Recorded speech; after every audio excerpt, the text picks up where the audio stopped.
Just picture this. You're at home, the phone rings, and the caller ID shows, by the way, that it's your bank's name. And of course you answer. This is the fraud department at X Bank. We're seeing suspicious activity on your account. Do you have a moment to verify some transactions? And of course, your stomach drops. You confirm you're the account holder, and they read back the last 4 digits of your card. They even know roughly what city you live in, and then they say, we can stop the fraud, but we need to act now. I'm going to send a one-time security code to your phone. Do not give these codes to anyone else. Just read them to me so I can block the hacker. You read off the codes. You think you've stopped a thief. By morning, you're the one with empty accounts.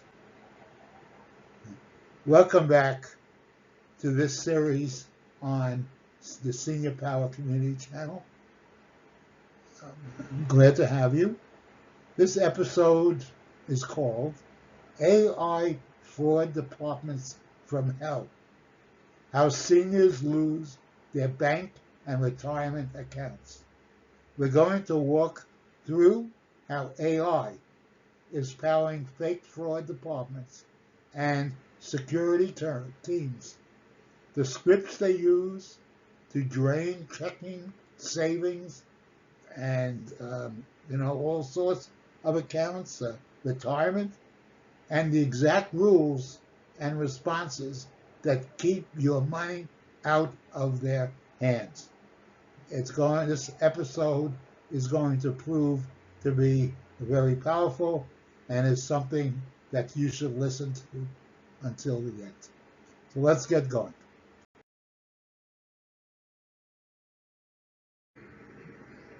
Financial scams against seniors are old, going on for decades.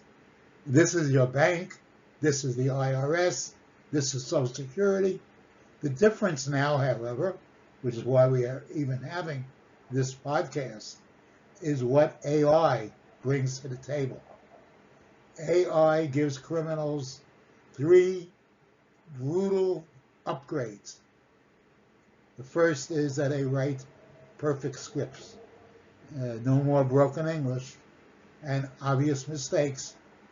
AI writes flawless, professional-sounding conversations that matches your bank's tone and wording.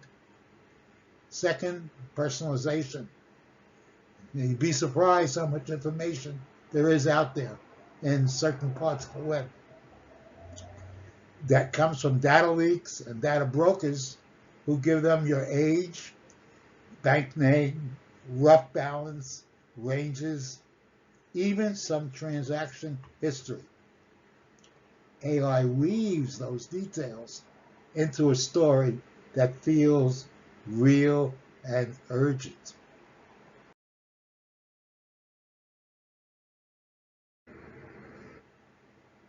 The first scenario involves the use of the one-time codes by this fake fraud department.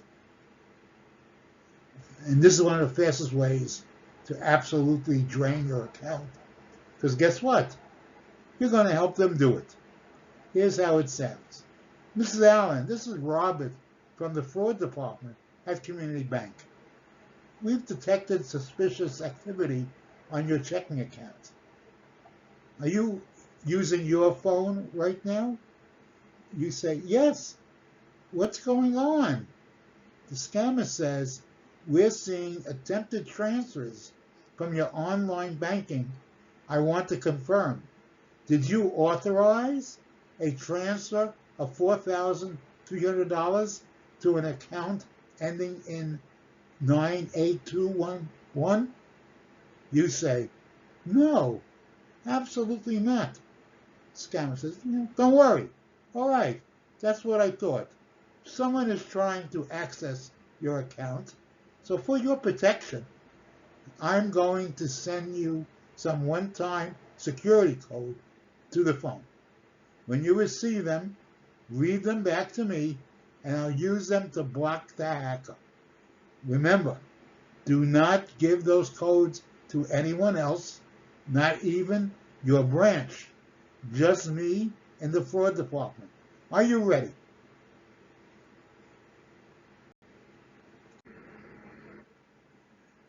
Unfortunately, those codes are password reset codes, so-called two-factor authentication codes, or authorization codes for real transfers. The scammer is inside a logon screen in your account. You read them the codes. They now are you. Within minutes, money is moved to safe holding accounts that are actually criminal accounts. Wires or Zelle transfers are pushed out. Sometimes new payees are added and funded. Well, what do? In general, to prevent this? You have one key rule. You never give one-time codes to anyone, ever. Not to a caller, not to a texter, not to a fraud rep, not to a software support agent. Okay? If someone asks for a code that came to your phone, treat that as a blaring alarm. And of course you'll say, I do not give one-time codes or passwords over the phone. I will hang up now and call the number on the back of my bank card. And if they push, ma'am, if you hang up, more money could be stolen. We're trying to help and protect you. I just need those codes to stop the hacker. And then you say, if you are really my bank, this will still be an issue when I call the number on my card. I am ending the call now. Then you hang up and you call your bank on the correct number, which is on the back of your bank card, or log in to the official website. Real banks survive a callback. Fake ones don't. That was certainly interesting, a little scary. Let's see, the second scenario pattern attacks retirement accounts, such as IRAs, 401ks, 403bs's, and brokerage accounts. The money here is bigger, the timeliness is longer, and the devastation is worse. Here's how the scam sounds. The scammer comes, Mr. Walker, this is Jenna from the security team at whatever investment firm. Again, we've detected suspicious logins to your retirement account from overseas. Are you at your computer right now? No, I'm not. Is my money safe? Scammer says, we've temporarily frozen outgoing transactions, but we need to verify some information to secure your account. And I'll be glad to walk you through changing your password and setting up a secure transfer to a protected holding account in your name. What happens next, if you comply, is they help you log into the real site, then trick you with their golden voice into reading them one-time codes or approving transactions. Or they could direct you to a fake login page that looks identical to the real one. Or, they have a whole series here, they convince you to move money out of your current account into a so-called safe escrow that they control. In the email version, these people, they're unbelievable. You get an email that looks exactly like your investment firm's branding. Subject: urgent, unauthorized activity detected. Action required. And in the body it says, dear, they put your name in. We have detected suspicious login attempts to your account. To protect your assets, please click the secure link below to verify your identity and confirm your recent activity. Well, this link takes you to a fake site that steals your login and the two-factor codes. Once they're in, they quietly change contact info, start transactions, or sell positions. How about that?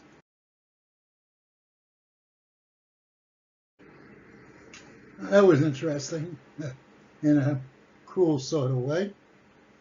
So what are your rules here? What do you do once you're through this?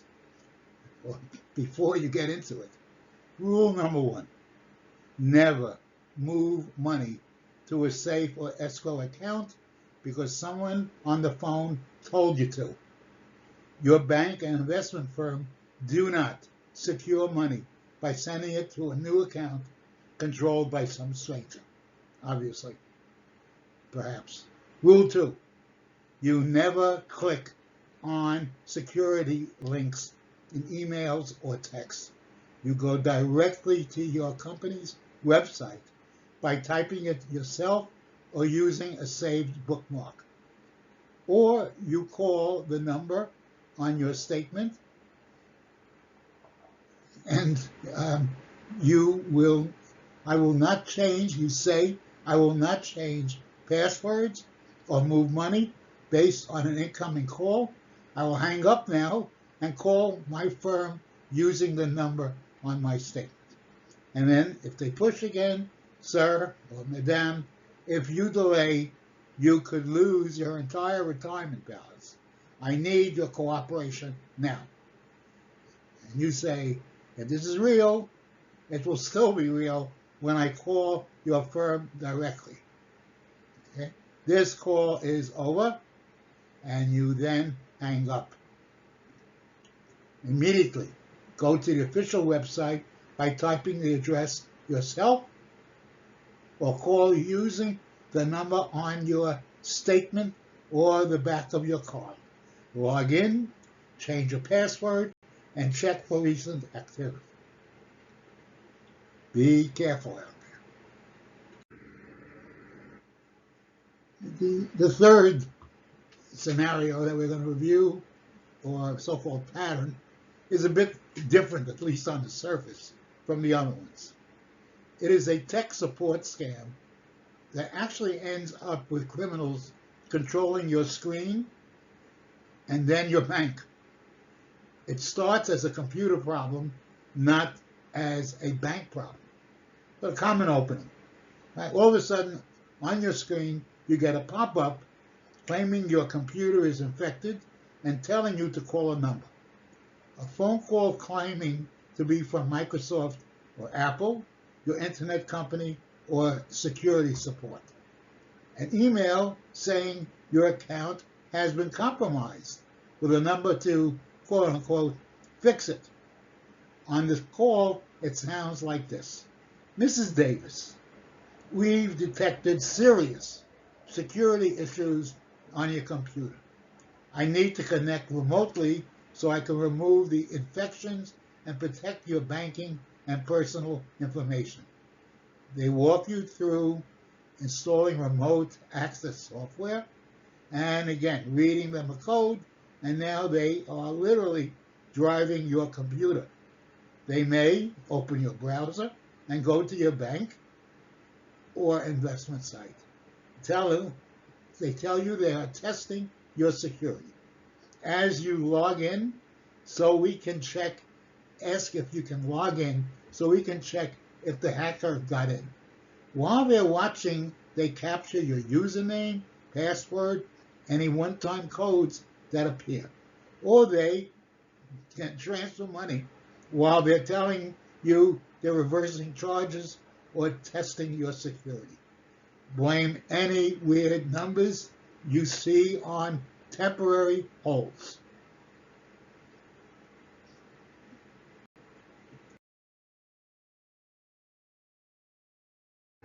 And what is the rule for this to protect yourself? You never install remote control software or give access to your screen because someone out of the blue called up or a pop-up popped giving you a warning. If you think your computer has a real problem, just shut it down. It's simple. You take it to a trusted local technician or call a known support number from your device manufacturer or your internet provider. They will really help you. Your script on the call, you say to the scammer or write back, I do not allow remote access to my computer for unsolicited calls or pop-ups. I will end this call now and contact my provider through their official website or number. And then if they threaten, blah, blah, blah, blah, you could lose access and so forth. You can just say, if this is real, my provider will confirm it when I contact them directly. This call is over, and then you go ahead, you disconnect, and you do not go back to that number. Period. End of sentence.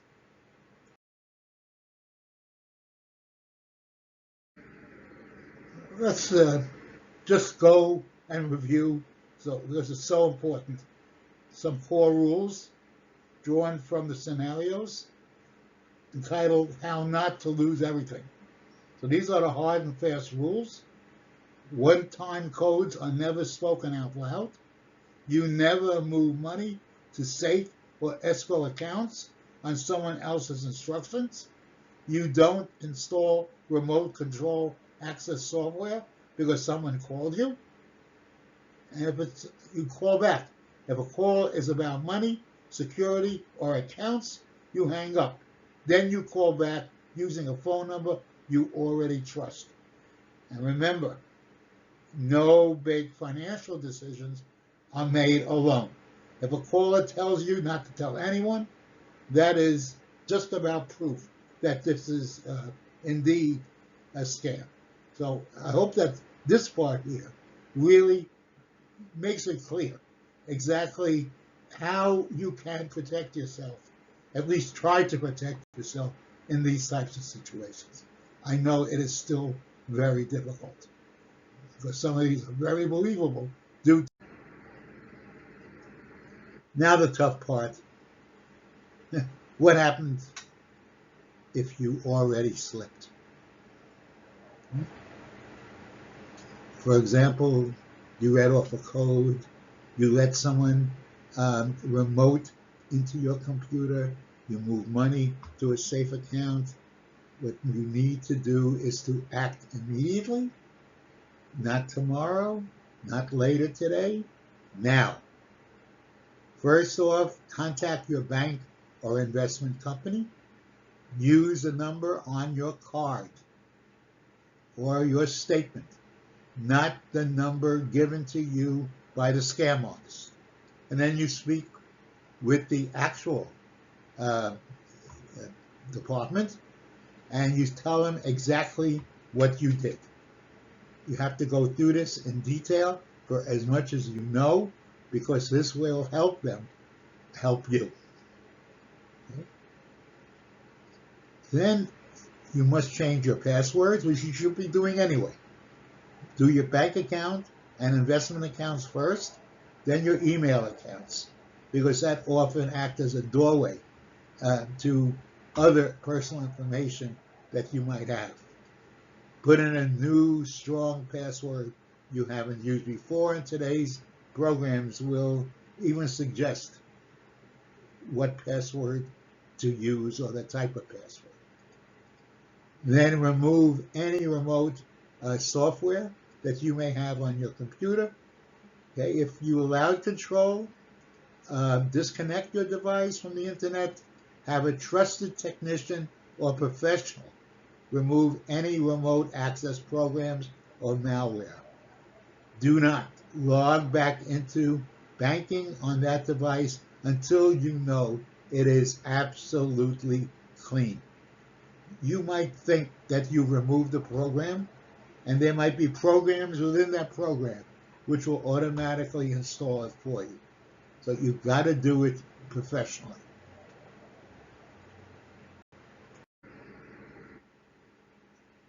It's understandable.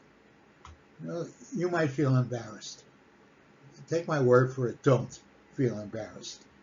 These scams are built by and for smart, careful people. So anybody could be fooled. And if we stay silent, if something happens in this vein, this only helps the criminals further.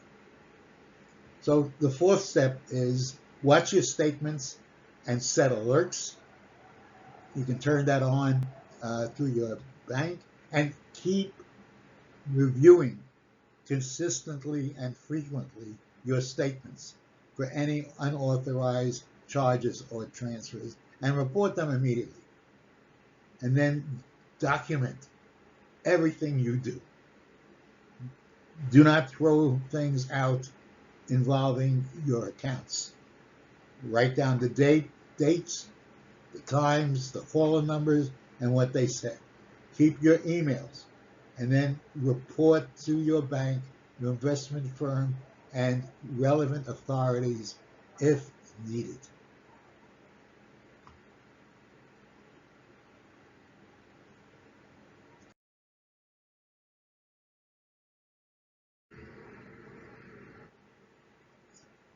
AI fraud departments from hell, unfortunately, are not going away. And due to AI, they're going in the future to sound even more professional. They will know even more about you, and they will copy the exact words your real bank uses within the right time frames. The only way to stop them is by rules, not by intuition. You never ever tell anybody your one-time codes. Never move money to a stranger's safe, quote unquote, account. Never let a surprise caller take control of your computer. And then always use the number on the back of your card or your statement to call back to you, or use the actual official website, which you type into your computer yourself. And remember, never make big financial moves alone. If you're a senior, write these rules down, tape them near your phone and computer. I'm serious. It is so important. If you're a family or a caregiver, go through with your senior, line by line, these rules. Okay? Give them something that they will be able to understand and execute. In the following episode of the series, we're going to look at another weaponized weak spot, and that is the AI-powered romance and companionship scams, when loneliness becomes the entry point to financial destruction. We have personal knowledge of this through one of our family's friends. Not pretty. Remember, AI scammers are getting better every day. We, through this channel, hopefully, are providing you with the power that you need to tackle everyday situations. At least something to consider. Please share this episode with one person whose savings and retirement you refuse to see drained by a fake fraud department. that only sounds real. And of course, it'd be very important to us if you can subscribe, like, and share our podcast. Until the next time, this is your Senior Power Community signing off.